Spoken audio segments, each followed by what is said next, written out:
Assalamualaikum warahmatullahi wabarakatuh. Kami dari kelompok 4 yang beranggotakan saya sendiri Gilandur Iksan NPM 19010088, Nida Ahmad Mufadol 19010091, Nova Resmita NPM 19010092, dan Dimas Chandra NPM 19010100.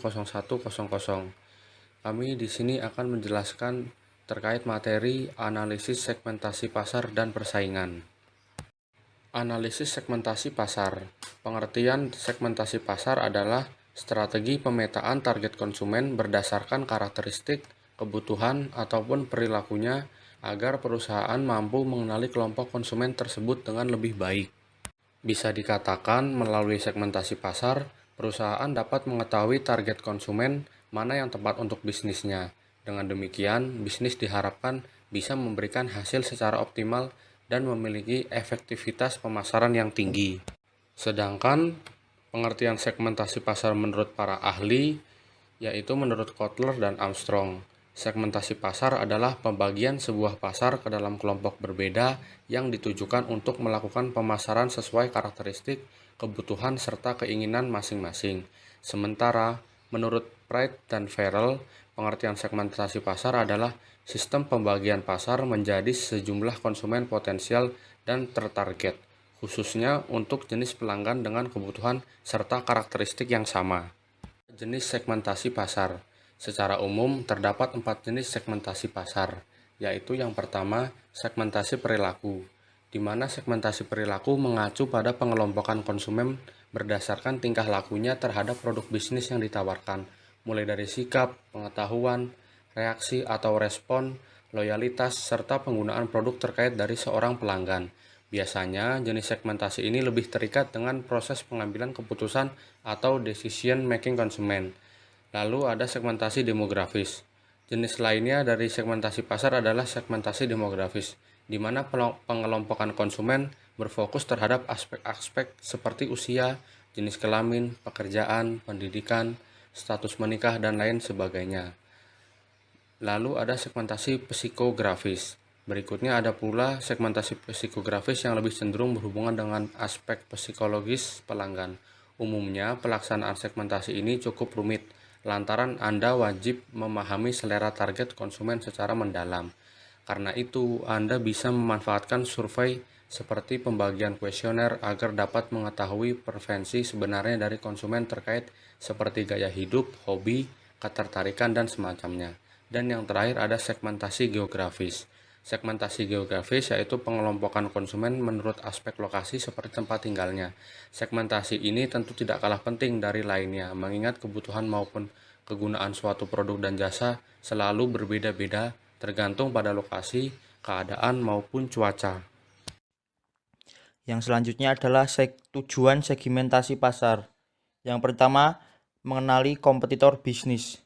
Salah satu tujuan segmentasi pasar adalah untuk mengenali berbagai kompetitor bisnis Anda. Pasalnya, ketika Anda mengetahui segmen mana yang akan digeluti, tentu Anda akan melihat siapa dan berapa kompetitor di dalamnya.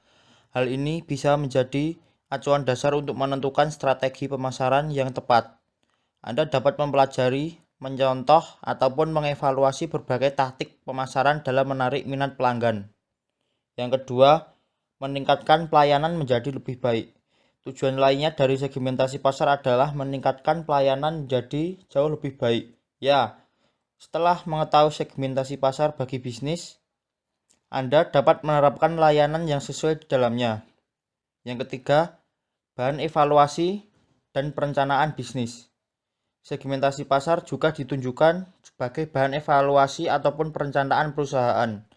Anda akan jadi lebih mudah memahami dan mempelajari setiap strategi pemasaran yang telah dilakukan, sehingga dapat membuat rencana bisnis dengan baik dan cerdas ke depannya. Yang keempat, meningkatkan efektivitas strategi pemasaran. Selain itu, tujuan segmentasi pasar adalah untuk meningkatkan efektivitas strategi pemasaran produk maupun jasa yang ditawarkan. Sebab, dengan adanya pengetahuan akan target konsumen, proses marketing suatu bisnis akan jauh lebih terarah, mulai dari promosi, produksi, distribusi, dan lain sebagainya. Selanjutnya adalah manfaat segmentasi pasar. Seperti penjelasan sebelumnya, segmentasi pasar memiliki peran penting bagi bisnis karena berbagai manfaat yang diberikannya. Adapun manfaat segmentasi pasar adalah sebagai berikut. Membantu memenuhi kebutuhan konsumen, meningkatkan daya tarik konsumen, mempermudah perusahaan mengatur produk maupun jasa yang ditawarkan, membantu perusahaan fokus terhadap kelompok target konsumen tertentu saja, membantu pemasaran menjadi lebih baik dan terarah, membuka peluang lebih besar terhadap pertumbuhan bisnis, mempermudahkan perusahaan mengelola keuangan khususnya untuk pemasaran, dan terakhir meningkatkan daya saing bersama kompetitor. Syarat dasar segmentasi pasar. Dalam menjalankan strategi dan menentukan segmentasi pasar, tentu hal ini tidak bisa dilakukan sembarangan. Pada dasarnya, ada beberapa syarat dasar yang harus perusahaan atau pebisnis penuhi, seperti dapat diukur, artinya pembagian konsumen yang dilakukan harus terukur, entah itu dari besar, luas, jumlah ataupun daya belinya dalam setiap kelompok pasar. Dapat dibedakan, maksudnya tiap-tiap kelompok target pasar bisa dibedakan dengan jelas, logis, dan dapat dijangkau. Artinya, segmentasi pasar adalah hal yang mampu dilaksanakan dan terjangkau oleh perusahaan, memiliki skala atau ruang lingkup target yang cukup besar. Dan terakhir, target pasar yang dituju berpeluang memberi keuntungan bagi bisnis. Yang selanjutnya adalah prosedur melakukan segmentasi pasar. Langkah pertama ketika ingin melakukan segmentasi pasar adalah survei. Anda perlu mengeksplorasi target konsumen terlebih dahulu untuk mengenalinya secara mendalam, entah itu dengan membagikan kuesioner, wawancara, dan lain-lain. Tahap ini akan membantu Anda mengumpulkan beragam jenis informasi dan data yang dibutuhkan dari masyarakat atau sasaran pasar. Tahap yang kedua dari segmen pasar adalah menganalisis informasi. Jika Anda telah memiliki data yang dibutuhkan, maka kemudian Anda harus melakukan analisis terhadap informasi tersebut hingga akhirnya menarik sebuah kesimpulan. Hasil analisis nantinya digunakan sebagai dasar pengelompokan konsumen berdasar segmennya. Untuk tahap yang ketiga atau tahap yang terakhir dari segmentasi pasar adalah melakukan identifikasi. Setelah memiliki data terkait konsumen dan menganalisisnya, Anda kemudian dapat mengidentifikasi setiap kelompok target pasar tersebut. Dalam tahap ini, akhirnya akan menemukan jenis konsumen mana yang akan menjadi lahan pemasaran bisnis. Persaingan. Kompetisi atau persaingan adalah situasi di mana satu pihak berusaha untuk memenangkan sesuatu atau menjadi lebih sukses di atas pihak lain. Persaingan antar perusahaan berarti masing-masing pihak mencoba untuk memperoleh bagian yang lebih besar dari pasar, misalnya pangsa pasar dan keuntungan. Dunia usaha sangat identik dengan persaingan. Persaingan dalam dunia usaha menimbulkan atau mewujudkan efisiensi yang tinggi. Maksudnya adalah efisiensi yang berkaitan dengan kombinasi paling efektif dari faktor-faktor produksi tenaga kerja, modal dasar, dan modal nyata pada suatu saat tertentu. Persaingan menimbulkan efek dinamis dalam perkembangan dunia usaha, karena para pelaku usaha berlomba-lomba menciptakan formula yang lebih baik dari pesaingnya. Persaingan usaha sangat menghargai efisiensi dan efektivitas dari pelaku usaha, karena pelaku usaha yang dapat melakukan hal tersebut, maka dapat dikatakan ialah pemenang dalam persaingan tersebut. Persaingan memberi imbalan kepada penemuan produk baru dan terobosan yang terkait dengan penurunan biaya, pemanfaatan kombinasi bahan produk baru, penciptaan jalur distribusi yang lebih baik, dan pembukaan pasar baru, di mana keuntungan yang dihasilkan mempunyai fungsi sinyal tertentu. Persaingan sempurna dan persaingan tidak sempurna. Untuk yang pertama, di sini saya akan membahas tentang pasar sempurna. Pasar sempurna merujuk pada situasi teoritis di mana masing-masing perusahaan tidak memiliki kekuatan pasar untuk mempengaruhi harga.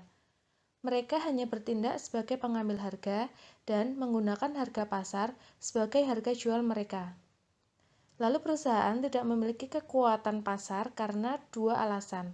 Untuk alasan yang pertama, karena pasar terdiri dari banyak perusahaan dengan ukuran yang relatif kecil dan seragam, sehingga mereka tidak dapat mempengaruhi pasokan pasar. Untuk alasan yang kedua, produk adalah homogen dan mensubstitusi secara sempurna. Itu membuat konsumen tidak menanggung biaya peralihan. Ketika salah satu produsen menaikkan harga, konsumen akan beralih ke pesaing yang lain. Untuk yang kedua adalah persaingan tidak sempurna. Di sini, persaingan tidak sempurna dapat diambil berbagai bentuk, yaitu yang pertama persaingan monopolistik, yaitu pasar terdiri dari banyak pemain. Mereka berukuran relatif kecil, mirip dengan pasar persaingan sempurna. Perbedaan utama persaingan sempurna dengan persaingan monopolistik adalah pada kekuatan pasar. Di bawah persaingan monopolistik, perusahaan memiliki kekuatan pasar, yaitu melalui diferensiasi, sedangkan di pasar persaingan sempurna, mereka tidak memilikinya. Lalu yang kedua adalah persaingan oligopoli. Di sini pasar terdiri dari beberapa pemain dan melayani banyak pembeli. Kekuatan pasar ini relatif tinggi dibandingkan dengan monopolistik, sehingga hambatan masuk pasar juga tinggi. Artinya itu mengurangi ancaman pendatang baru terhadap profitabilitas pasar. Untuk yang ketiga adalah monopoli. Pasar monopoli hanya terdiri dari produsen tunggal dan melayani banyak konsumen. Output perusahaan mewakili pasokan pasar sehingga memiliki kekuatan pasar absolut. Selain itu, ancaman pendatang baru rendah karena hambatan masuk pasar yang tinggi. Konsumen juga menghadapi biaya peralihan yang tinggi karena produk tidak memiliki substitusi. Pemonopoli dapat menyalahgunakan kekuatan pasar untuk memaksimalkan keuntungannya. Itu mungkin melalui pemangkasan output, menjalankan diskriminasi harga, atau menurunkan kualitas produk. Praktik semacam itu tentu saja merugikan konsumen. Karena alasan ini, pasar monopoli biasanya di bawah pengawasan pemerintah. Ya, setelah ini saya akan menjelaskan mengapa perusahaan harus bersaing. Tujuan utama bisnis adalah untuk menghasilkan laba. Mereka memproduksi barang dan jasa dan kemudian menjualnya ke konsumen yang sama. Jika sebuah perusahaan dapat mengakuisisi lebih banyak pelanggan dan mempertahankan dari waktu ke waktu, itu berarti sedikit pelanggan tersedia bagi pemain lainnya. Jika mengakuisisi sedikit pelanggan, penjualan akan rendah. Begitu juga dengan keuntungan. Sehingga tujuan akhir perusahaan adalah memperebutkan keuntungan. Itu kemudian dapat kita terjemahkan ke dalam beberapa target lainnya seperti pangsa pasar, jumlah pelanggan, volume penjualan. Nah, selanjutnya ada mengapa persaingan itu penting. Nah, persaingan yang pertama adalah bermanfaat bagi publik. Ketika produsen saling bersaing dalam menyediakan barang atau jasa, itu akan mengarah penurunan harga pasar dan kualitas yang lebih baik. Perusahaan berusaha menjual harga yang lebih murah daripada pesaing untuk menarik pelanggan. Di sisi lain, beberapa perusahaan mungkin lebih mengandalkan diferensiasi sebagai dasar persaingan. Mereka mengembangkan produk yang lebih berkualitas dan unik sehingga dapat menjual pada harga premium. Lalu yang kedua, produk di pasar menjadi lebih bervariasi. Perusahaan mengembangkan nilai jual yang unik, yang dimana bertindak sebagai pembeda antara produk dengan produk pesaing. Itu menjadi alasan mengapa konsumen lebih menyukai sebuah produk daripada produk lainnya, sehingga semakin banyak perusahaan mengejar nilai jual yang unik, semakin bervariasi produk di pasar. Yang ketiga, persaingan mengarah pada lebih banyak inovasi. Untuk mengembangkan nilai jual yang unik, perusahaan harus memacu inovasi. Begitu juga untuk mencapai struktur biaya yang lebih rendah, itu membutuhkan inovasi. Kemajuan teknologi, metode produksi, internet, semua adalah contoh hasil inovasi dan persaingan. Dan yang keempat, alokasi sumber daya yang lebih efisien. Perusahaan berusaha untuk memanfaatkan input sebaik mungkin.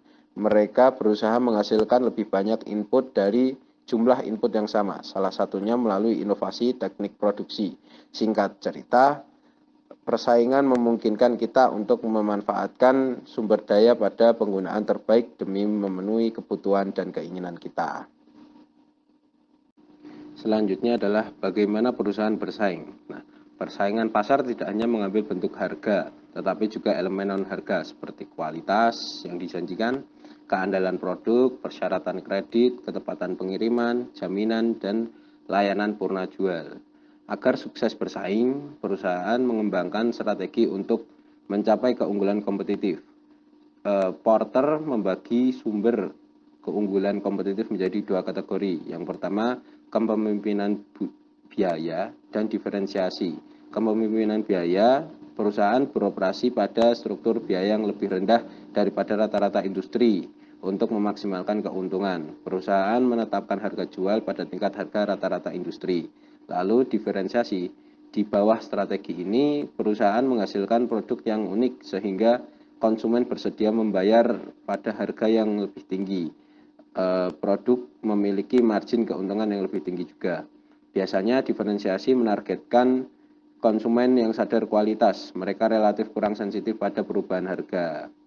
Perusahaan mengimplementasikan kedua strategi dan menerjemahkan ke berbagai fungsi bisnis mereka. Untuk fungsi produksi, itu misalnya melalui produksi massal, kustomisasi massal, lean production, total quality management atau TQM, dan just in time. Untuk fungsi pemasaran, perusahaan mentranslasikan kedua strategi dalam bauran pemasaran mereka, yaitu harga, produksi, distribusi, dan promosi. Sekian presentasi dari kelompok kami. Mohon maaf jika banyak kekurangan dan kesalahannya. Akhir kata, wassalamualaikum warahmatullahi wabarakatuh.